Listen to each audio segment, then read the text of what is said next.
Welcome back to another episode of the Archetypes of Destiny. I am Dr. Lahab Al-Samarrai, and with me today, my co-host, Gigi Alcalde, is here with us. She is a therapist. She's also a JAMP transformational coach. I'm going to let her introduce herself and tell you a little bit about her. Gigi? Yes, thank you. And thanks for inviting me to the podcast. Welcome.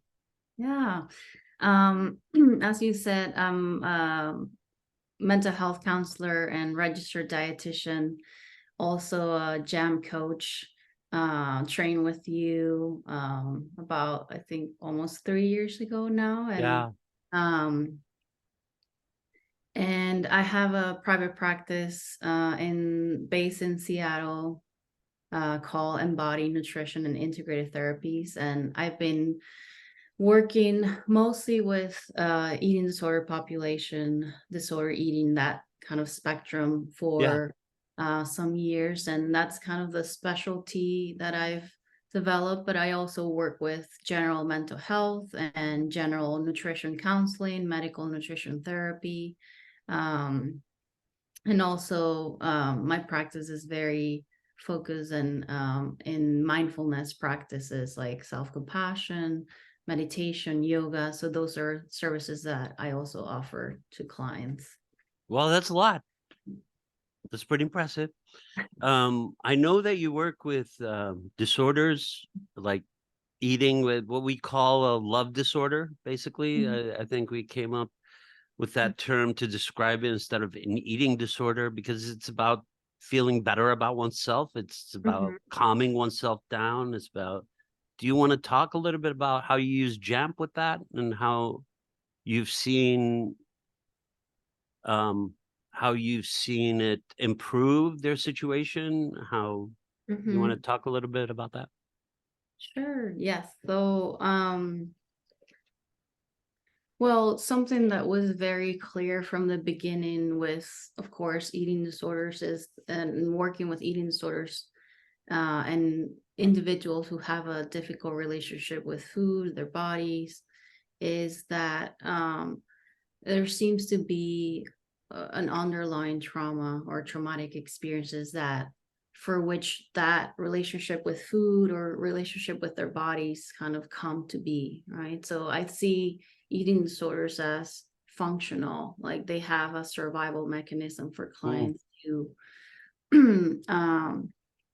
live with the pain from, different experiences in their lives, the pain of their own relationship with themselves. So I think they serve, again, a function to numb those feelings or disconnect or disassociate or, of course, many different reasons. So JAMP, it's a treatment that helps tremendously with trauma healing. Yeah. And processing experiences that were painful and that might be unintegrated or might be unconscious at some level. So I've been working with a lot of my clients who either have, have gone through nutritional rehabilitation or feel more stable with their eating and wanting to process some traumatic experiences. We've used JAMP for that. Yeah. I also have used it for people who that might be having difficulties or trouble with eating or having a lot of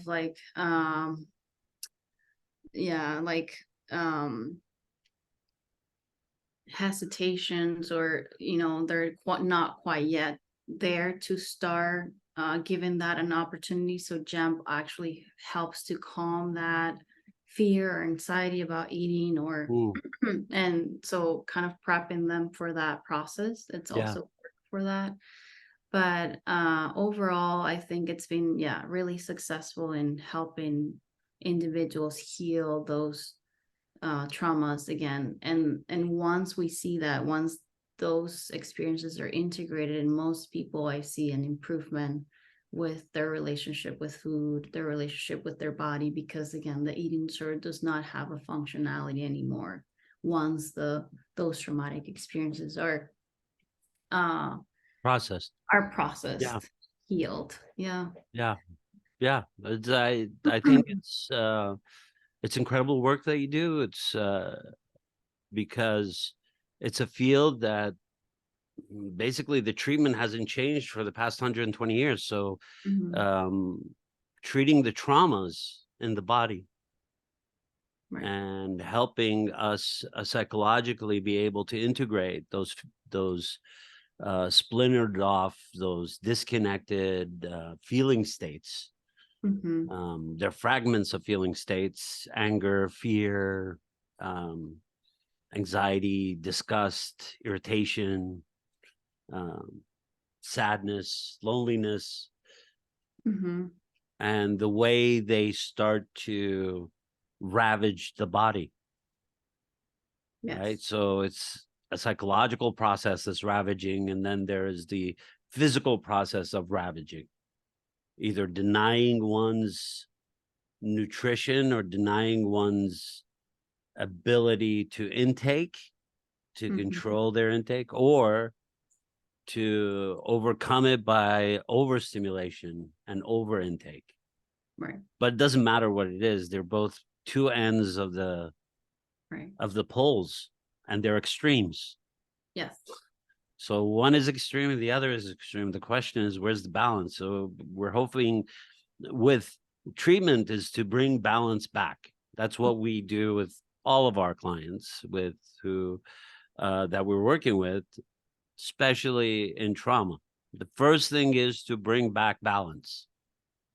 Less flashbacks, less disassociated body experiences, less disconnection, less bodily pain, less negative thoughts and negative self-talk. Right?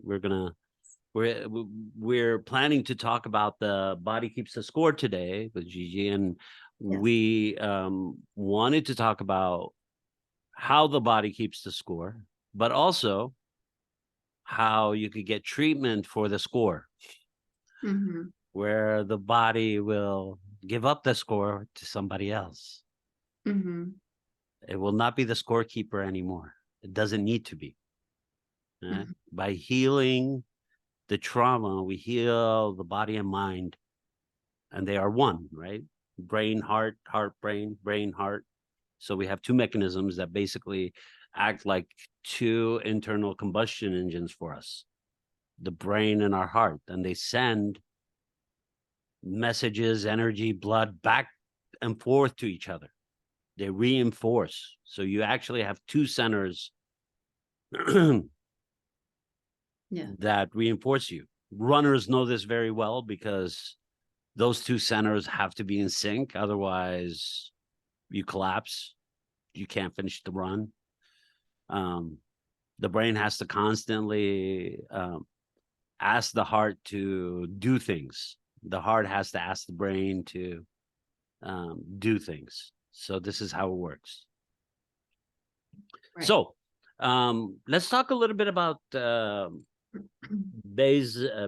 Bessel van der Kolk, MD.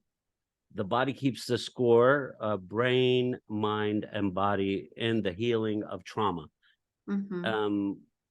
We talk about healing a lot, so we're going to start talking about trauma first and how the book talks about trauma. What do you want to start, Gigi? Sure. So yes, this is the book for reference, the Bessel van der Kolk. And I suggested to Dr. Al-Samarrai to debrief this book, because after it took me a while to pick it up. I had it in my bookshelf and through grad school, and it really helped me understand trauma so much more. And it's such a, I think it's a masterpiece with very valuable information. Mm. And also information that also resonated a lot with the JAMP training and the things Yeah. that we talked about. Well, we So- write about these things in our JAMP book, the JAMP Protocols, book Mhm. 1, The Alchemy of Healing. We talk a lot about healing the traumas and what the traumas hold, how they hold things. Mhm. Right. So I think so I guess you want me to talk about the Yeah, shall we start with the quote at the beginning of the book? Mhm. Do you want to read that? So the So, first one, the facing trauma. yeah. Okay.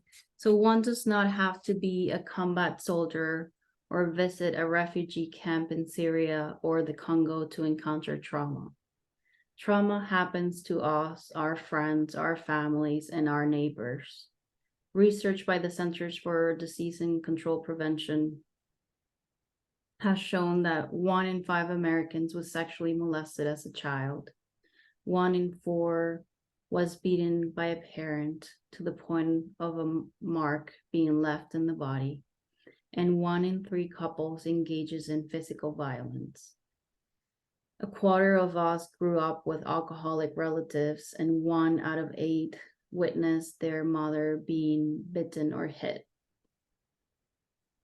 Yeah. So, yeah. Go on, Gigi. You were saying. Well, I know. I mean, I think this is really significant. And I think one of the main things that this book does, and that we both agree, is that it really kind of breaks down that stigma, or not the stigma, but this thought that trauma only happens, to soldiers, or Yeah. like when this extreme situations like natural disasters or Yeah. war veterans. But I think the statistics are really shocking, and Yes. they're really important to understand that we all, to some extent, experience trauma in our lives, and it's much more common than what we think it is.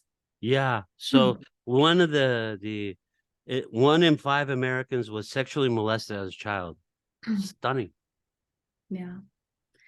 And that's what's reported. Yeah. Right. But that is stunning. If that's the statistics that's reported. Mm-hmm. So that's a scary figure. Yes. So we're talking about maybe 2 or 3 children out of 5. Right.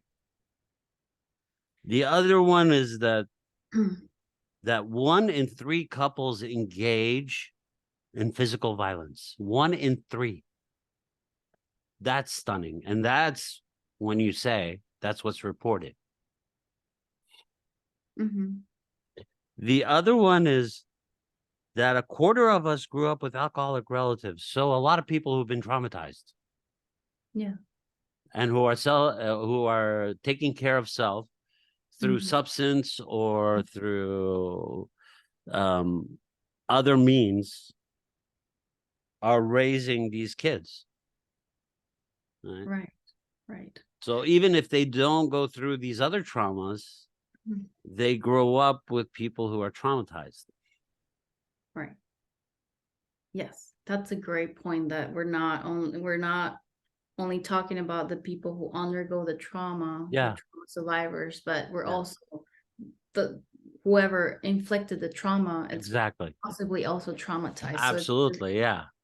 it's ongoing cycle. So the intergenerational trauma is being passed down, Yes. the alcoholic in the family, or somebody who's using mass quantities of alcohol to numb their feeling states, because they're trying to treat their feeling state. Nobody drinks that much alcohol if they're not trying to. It doesn't feel good.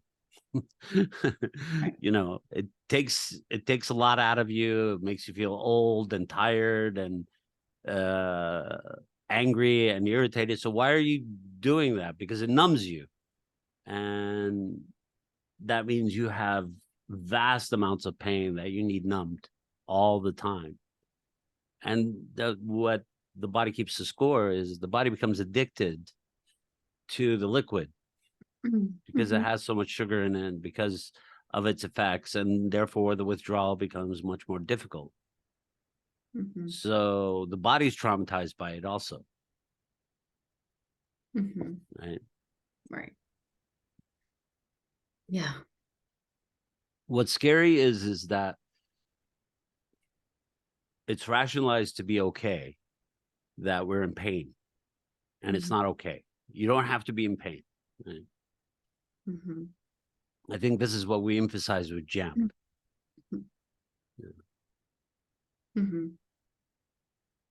Rapid recovery from emotional trauma. That's what we're emphasizing. That's it's the rapid recovery from this emotional trauma that holds. And the problem with the trauma, and Gigi, maybe your thoughts on this, is that it starts a crater, and then everything else that happens in your life starts to fill in the crater of where all the trauma is. So it's like a field. Right? We saw this with Stranger Things, right? Underneath the field, the monsters lie. And so as the field from above, so is below. So you look at the field, it looks strange from above and stranger from below. Right. Yes. What are your thoughts about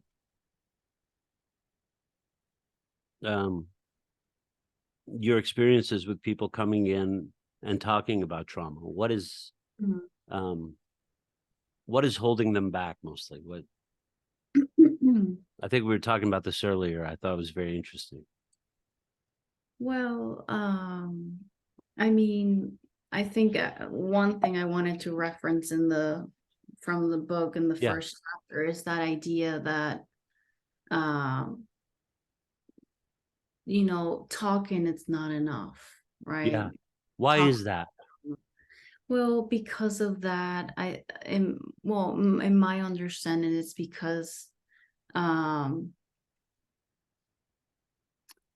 I think for some people, they might be just kind of stuck in a narrative. Yeah.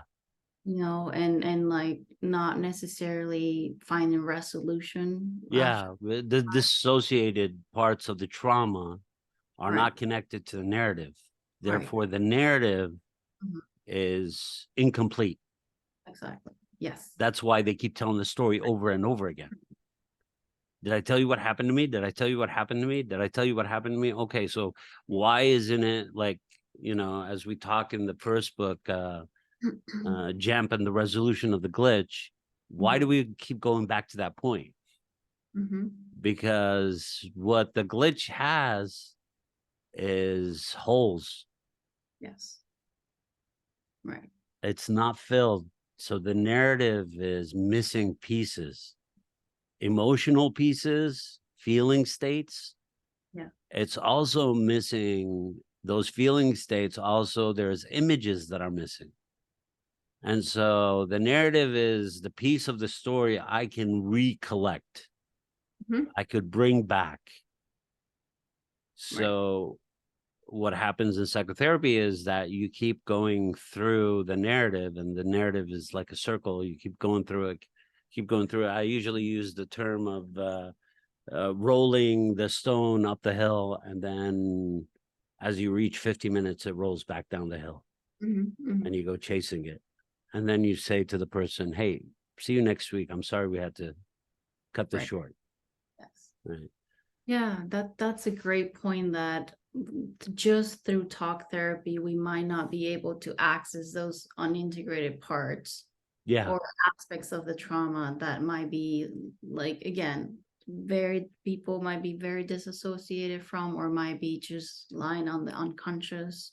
Yeah. But I also want to say that some people are stuck in the narrative because it also gives meaning. That's what they identify with. Yeah. that narrative. That's like who I am, and the extension of what they are or what they could be, it's very limited because they Yeah. keep holding on to that So kind when of they hold on to the narrative, the dissociated material is like a magnet. Mhm. It keeps the narrative in place. So I become identified with the narrative, right? It's the integration of the narrative that then I don't have to be as identified with it anymore. Mhm. It's a story. Right. It's one of the stories that I lived through. It's not who I am. Mhm. It's not what I am. It doesn't define my existence on this planet.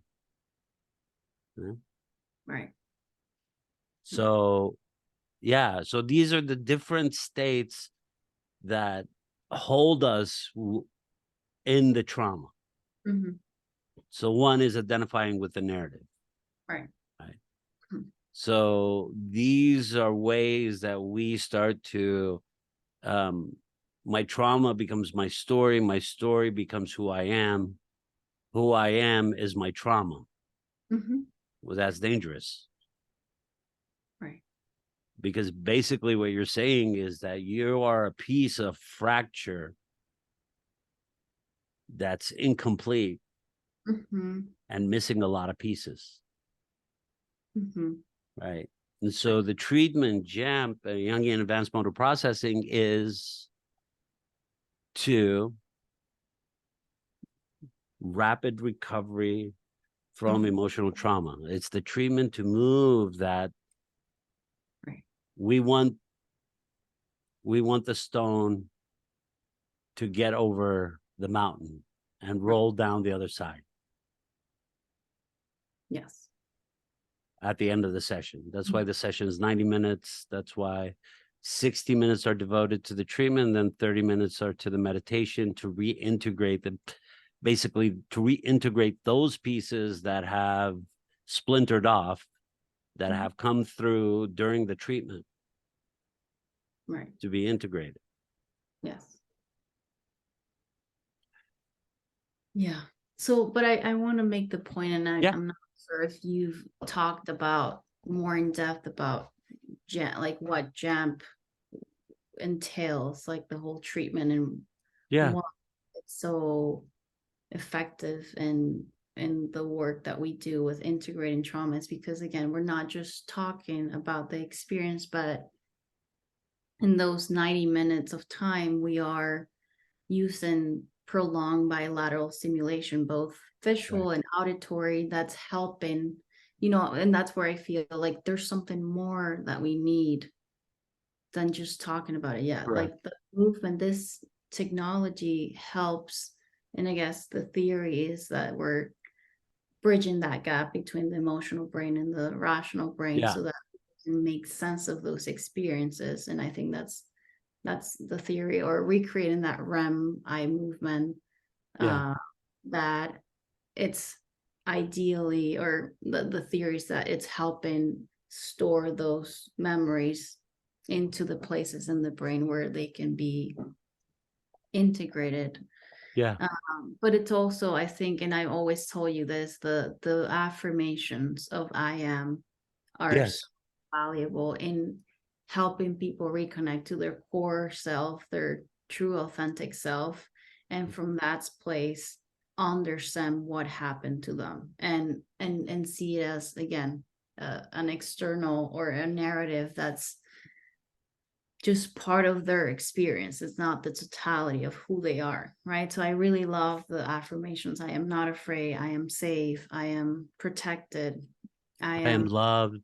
I I am am loved. confident. I am brave. I'm powerful. I'm amazing.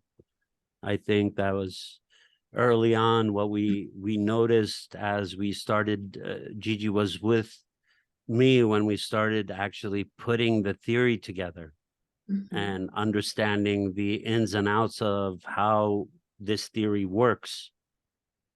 And as we do the bilateral, both visual and auditory, we are helping to activate the parasympathetic system, and that way you don't freak out. Right. because the parasympathetic is calming you down. It's like, okay, well, no threat here, but you could talk about it. So you will see people's eyes widen up. You will see people crying, but they're not grabbing themselves. They're not running out of the chair. You know, they are able to sit in the chair and talk to you through this horrific trauma. They're so brave, they walk you through it. So the affirmations are like healing water. Yeah. Yes. It's more than just I can do this, is I am this. You know, I am the wind, I am the water. I am all the elements of this planet. I am, you know. Because what do we lose in the trauma? We lose the sense of I am, right? I become broken, and that's what we lose. We lose I am. I am beautiful. I am complete. I am confident. I am successful. I am not afraid. We start to fear. Yes. We start to take steps to not to put ourselves in situations which isolates us from other people, and we become negative. And so the negative self-talk is eating us up. I'll always be like this. I can't, you know, I can't believe that I can't be like other people. Like, it's all negative. It's like, I can't. Instead, we use the affirmations, I am. Right. I am whole. Absolutely. I am beautiful. I am smart. Because it's about acknowledging self, right? And so this is where Jungian theory comes in. The self brings us back to the integration process. The self starts recalling us. It's like, because those names always ring true. Those are pieces of us. The I am affirmations are not mine. They're the self's. This is the self telling you what it is. Right. It's many things. It's not one thing. And therefore, the trauma should not be the one thing that defines you. Because we are many and we become one. The idea of individuation, integration is that we find our way in the world to understand all our individual pieces, both emotionally, psychologically, physically, and make sense out of them. Make a narrative. You're talking about being caught in that narrative. What are your experiences when you work? You've worked with people. Do you have any thoughts about maybe an experience that people have relayed to you about the treatment? Well, I wanted to kind of follow up on that point that you made about, again, your previous question about what was one of the challenges for people to talk or to process trauma. I think the nervous system dysregulation, or that state in which they're in, that it's so difficult to even sometimes to talk or to finish the narrative or to access other parts of that narrative that they might know, but it's just hard to access that feeling state in a therapeutic room. Yeah. I think, like, one of the things I constantly hear from clients is that immediately within the first 10 minutes, 15 minutes of the session, they are feeling regulated in their nervous system state. They're feeling calm. They're feeling okay to start kind of exploring or talking or discussing what it is. Again, it's beyond that narrative. It's that the feeling state attached to it, because, as you know, a lot of people can talk about the trauma experience, but there's this mechanism of, I'm talking about the trauma, but I'm dissociating from the feeling state because Yeah. I'm just talking about it and I'm repeating the story to myself, but I'm not really connecting to the feeling state because it's too much. So I think that's one thing, like throughout the treatment and throughout,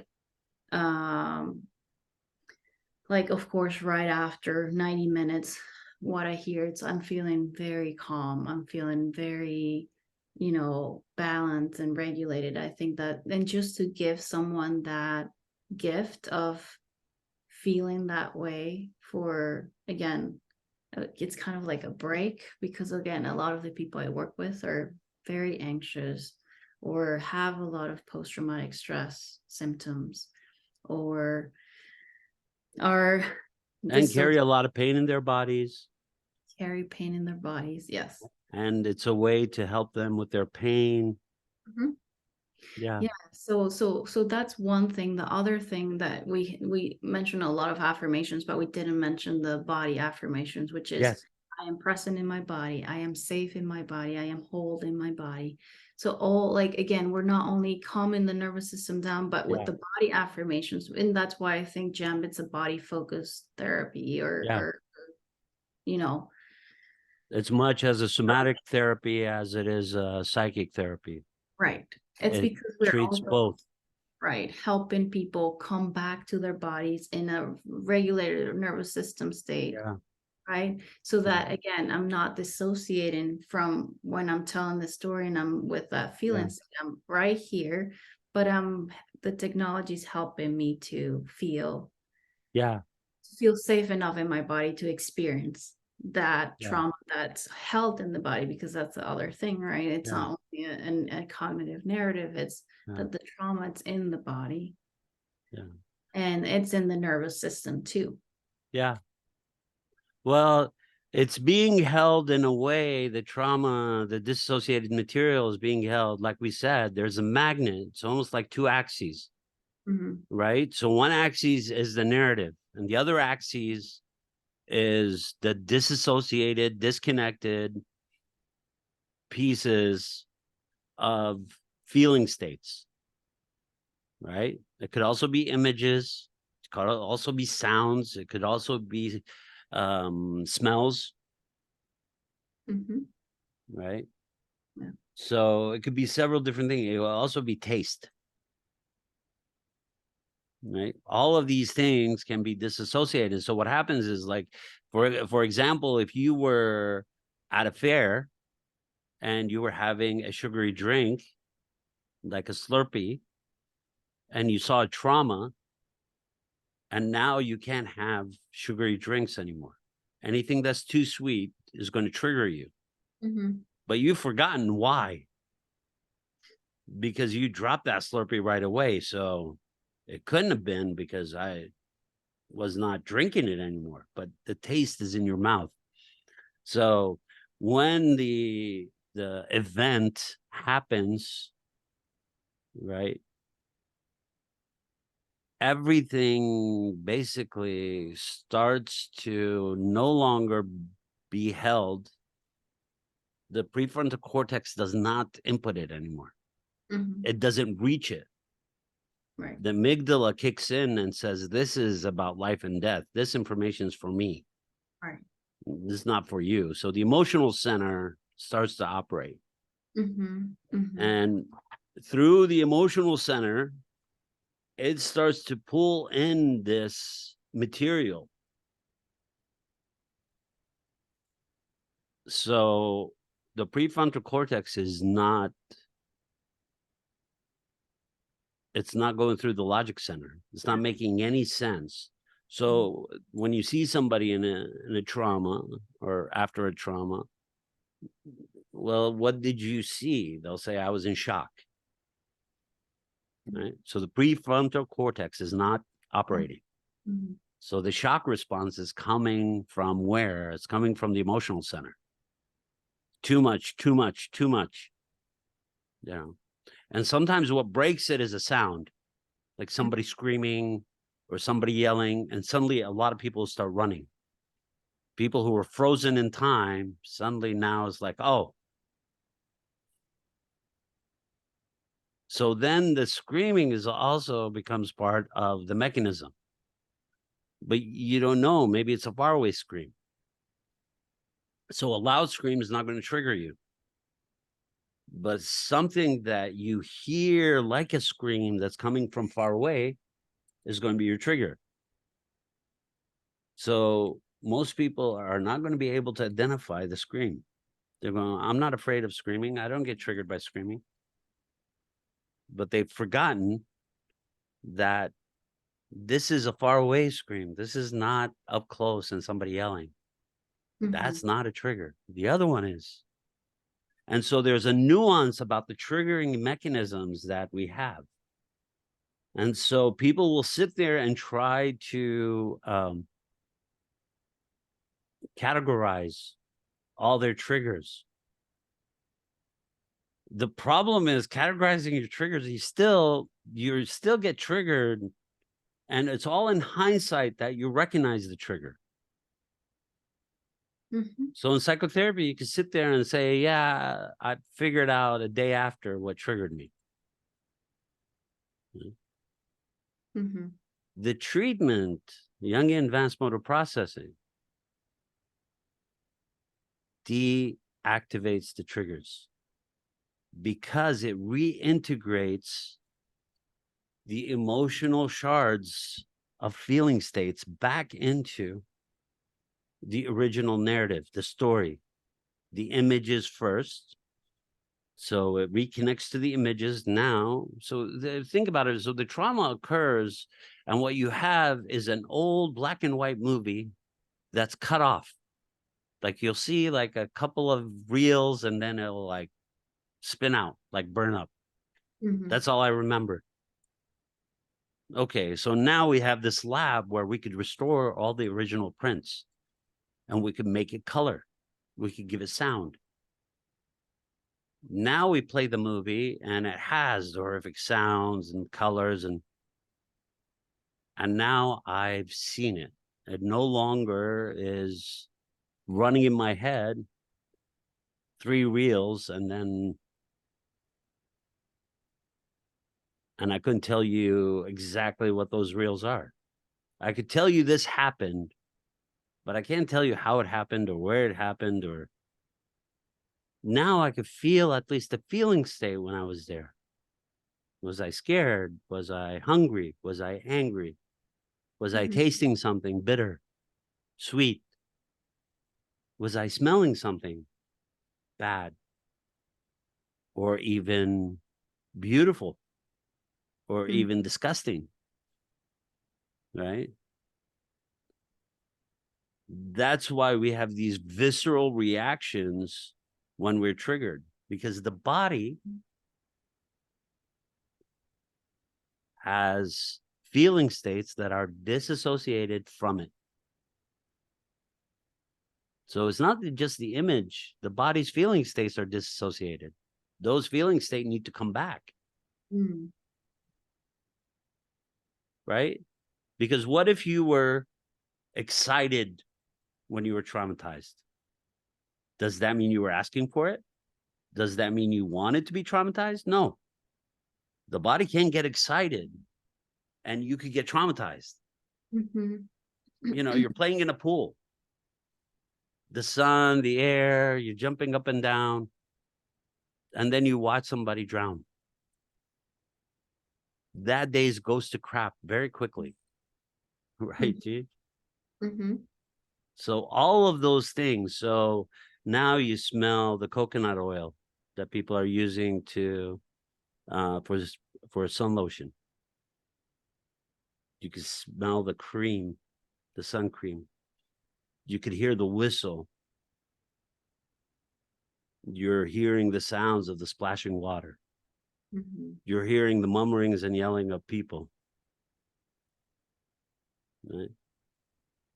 So if somebody was eating something, or you smelled something that smelled good to you as you walked by, or you had a Coke in your hand, or all these become part of the trauma. But all you remember that day was there was a kid who drowned, in the pool that I was swimming in. So I never swam again.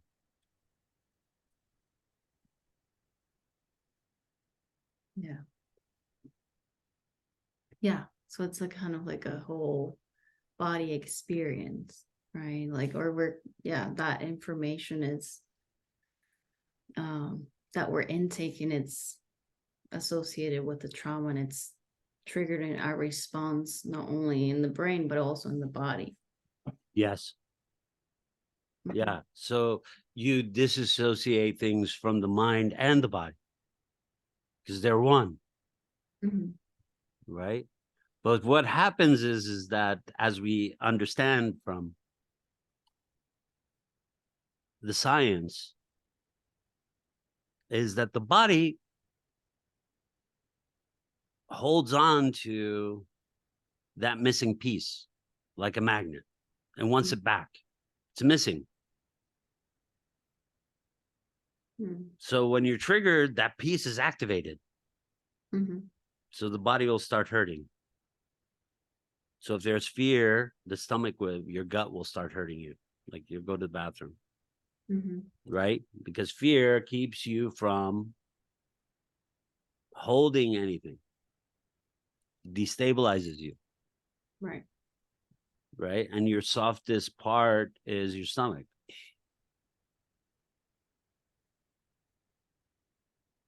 Or if it's anger or sadness, you hold it in your chest. So in the treatment in JAMP, we ask, where are you holding your tension? Where is it being held? It could be in your knee, it could be in your crotch, it could be in your stomach, it could be in your chest, it could be in your neck, it could be in your jaw. Right. Some people clench. Right? So everything that happens in the body, everything that the body does is what's happening internally, psychologically for you. The body's not doing anything it's not supposed to be doing. Right. It's translating to you what your pain is. If you're not listening, then you're in a lot of pain. And it seems aimless. But we know the body doesn't do aimless. The body doesn't hurt for no reason, but it feels like it hurts for no reason. Yes. Yeah. Yeah. You want to talk about your client who their body turned on them? We talk about disease and how disease develops, right? Right. Immune diseases, for example. Okay. Basically, the body turns against itself. That's the basic biology, is that the body turns, the body thinks the body's parts are enemies, and it starts attacking certain parts of the body. Okay, why does that happen? Right. Well, we could think about it. Do we turn on ourselves if we're holding a trauma? Do we start arguing with ourselves? Do we get angry at ourselves? Do we judge ourselves? Do we shame ourselves? Right. Yeah. Yeah, that's a really good point. And I think that's one of the things also that's talked on chapter 1 about the shame of the trauma and how that's one of the things that's most difficult to let go. And I think, I mean,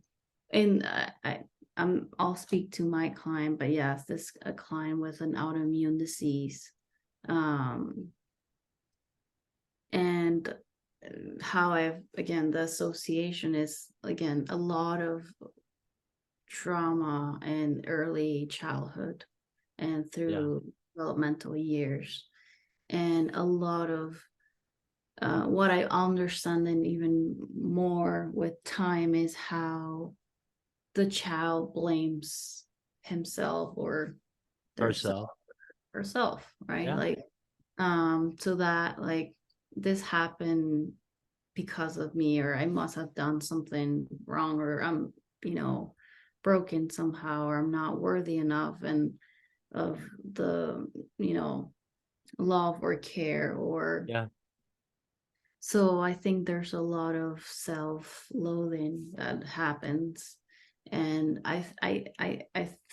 my interpretation is, and I think that's the theory that I've seen more common, is like that the body turns towards itself, Yeah. or because of that relationship. Well, there's Um, a psychological struggle going on mhm, about me and my other pieces. The piece that blames me, the piece that shames me, the piece that frames me, the piece that protects me. right. Right. So they're like different pieces that are speaking up like subpersonalities. Yeah. They're incessant. They're always arguing. Yeah. You did this. No, you didn't. They did that. You know, it's an ongoing thing. And there's this because of the fragmentation. Absolutely. Yeah. Yes. That's a great point. Like the fragmentation of the different parts, Yeah. how they're trying to protect from Yeah. different things and kind of a like conflict with each other. Yeah. I mean, just that consistent state of being can also create an imbalance in the body that might make it more prone to autoimmune disease, but also other types of disease. Absolutely. We know That's this from the ACE, right? Mhm. The ACE has been is been used with almost 100,000 people. And so this is a huge sample size Yes. for a psychological measure. Right. And so we see this over and over again. The higher your ACE score, if it's 4 or above, Hmm. right? The higher it is that you suffered some kind of childhood trauma. You've had a parent who was an alcoholic, or you had a household that was very loud and there was a lot of fighting or conflict. If you were physically or sexually abused, if you felt physically or sexually unsafe, um, if you were feeling like food deprived, Right. or if you didn't have Care- enough clothes or shelter. Right. So what we start to see is exactly what you're talking about, is if you have a score of 4 or more, you start developing all kinds, not just autoimmune disease, but you'll skin diseases, um, physical ailments where they could become chronic because, Mhm. you know, there's only so long that the body holds on to something and then it doesn't become real. It becomes real very quickly. But what we do understand is this is, so even if the situation is chronic, like autoimmune, it can be reversed. Mhm. The body does heal itself. So Mhm. yeah, the body keeps the score, but the body is also self-healing. Mhm. And Yeah. so what we do with JAMP is we activate the body's natural self-healing mechanisms Mhm. with the integration of the fragmented pieces, with the integration of the dissociated feeling states, with, Mhm. right, Yes. and so on and so forth. So with these things, the body starts to heal, the mind starts to heal. And so theoretically, we have an idea. We'd like some MRIs or PET scans in the future, in the near future, to do. Mhm. But we will show that the treatment actually heals the brain.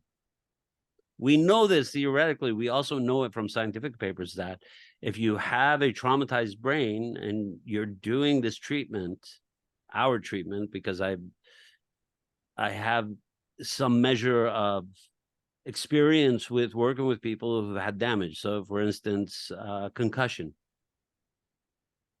it will start healing the brain very quickly. Mhm. Right? It's the activation of both the sound and the eye movement. Mhm. Right? Yes. And we look forward to adding more to that, because ultimately, the more you can integrate the body in the treatment, the faster the treatment moves, the Yeah. faster we could reintegrate. Yes. Yes. Right. What are your thoughts, Gigi?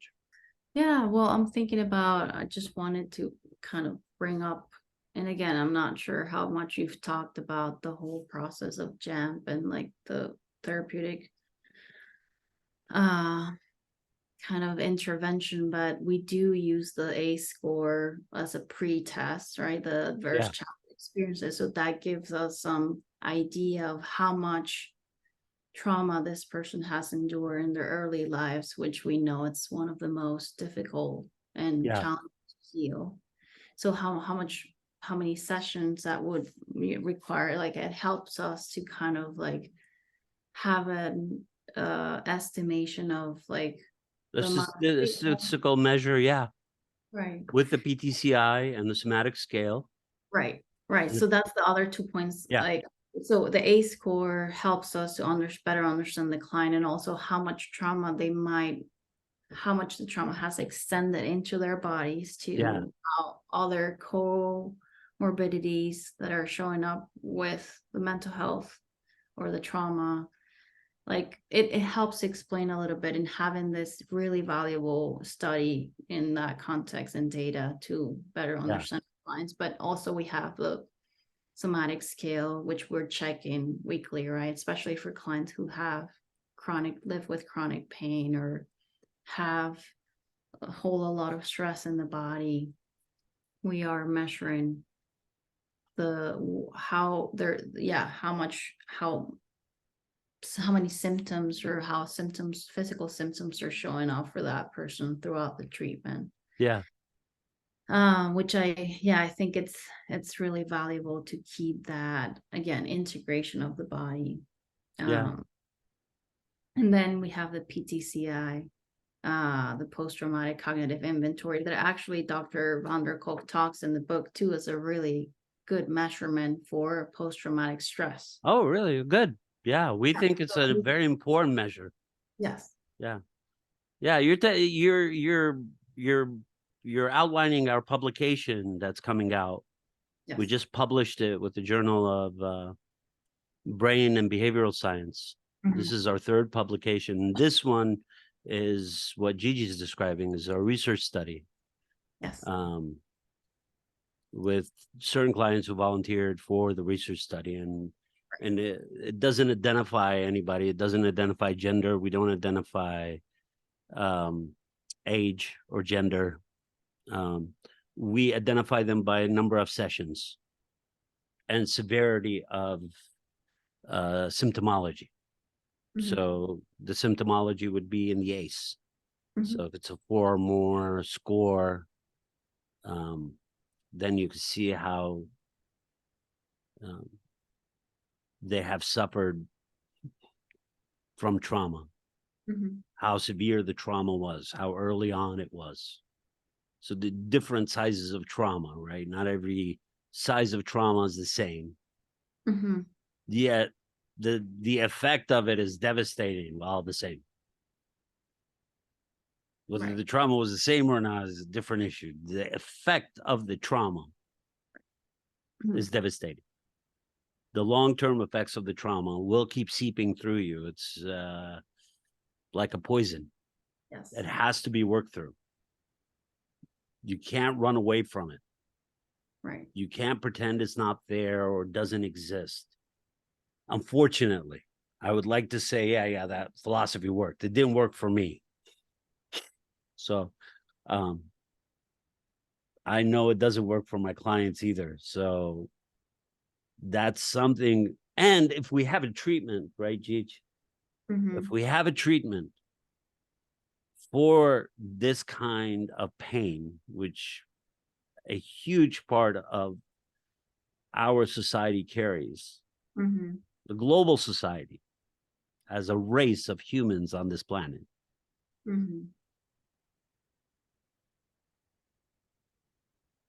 we should treat the pain. We wouldn't be so angry at the rain anymore. We treat the pain.